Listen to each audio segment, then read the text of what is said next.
What's going on, everybody? RavenSky here, building a produce farm garden, day 3. And a couple days ago I went and bought a bunch of new seeds, and I actually got them from Ace Hardware, and they're organic heirloom. Most of the variety is. And you can see here, this is where I'm actually stacking my seeds for the sun to hit them in the morning. We decided to go ahead and start planting our own seeds. We were getting it from a supplier here in town, and he seems to be coming up a little short, which is okay. So we decided to go ahead and start planting our own seeds. And we got several different varieties. These are the ones that I've already planted here. We went ahead and did some kale, celery, Utah celery, and a rainbow blend of cherry tomatoes. And then we got red or cherry tomatoes, just the regular kind. And then we also planted some Italian Roma. And I think that's all we're at so far. I know we did collards. I know we did some collard greens. I'm kind of missing those.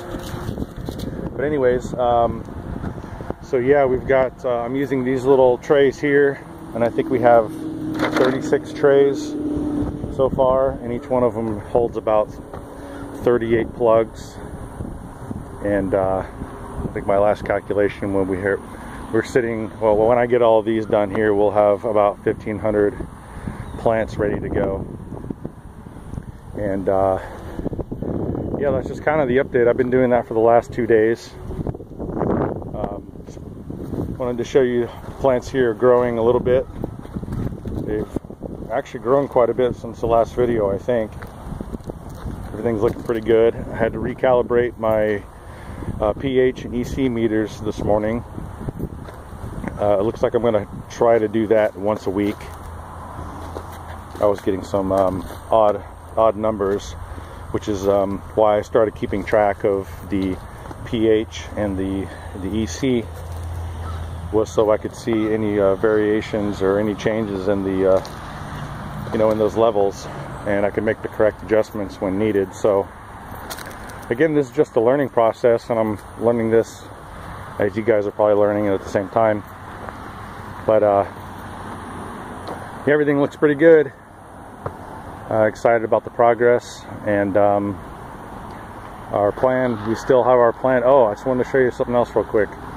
At the end of, probably end of today or tomorrow, probably in the day 4 video, I'm actually going to build we had this huge tent left over from last year, and it's made of these kind of these metal tubes or these metal bars or whatever.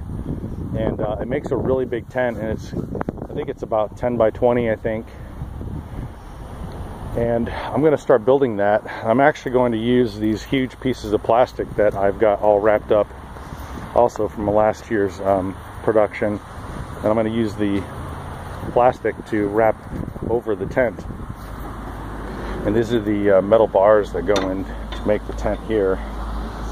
So basically going to make my own little grow house until we get the rest of our supplies to build out the rest of the garden. So this is going to be really cool. I'll be able to put thermometers in there, and the temperature is starting to get down into like the 50s at nighttime. And so I've got to keep track of the temperature, because most of the plants that I'm planting, they won't grow unless it's like, between 65 and like 80 degrees. So I've got to find a way to keep the grow tent, I guess, around 70 degrees or so. And I think one thing we might use is a propane tank with a flame or something of that nature to help keep the temperature at a constant rate. So just using all the supplies we have on hand yet, we really haven't had to spend a whole lot of money. So we've really been doing this on budget for the most part. But we will be like I said, we will be building out, and this pasture here, we're going to be building it all the way to the Connex box, and then eventually we'll be expanding it further. Alright, so just a quick update. Appreciate you all for hanging out. Take it easy. RavenSky out.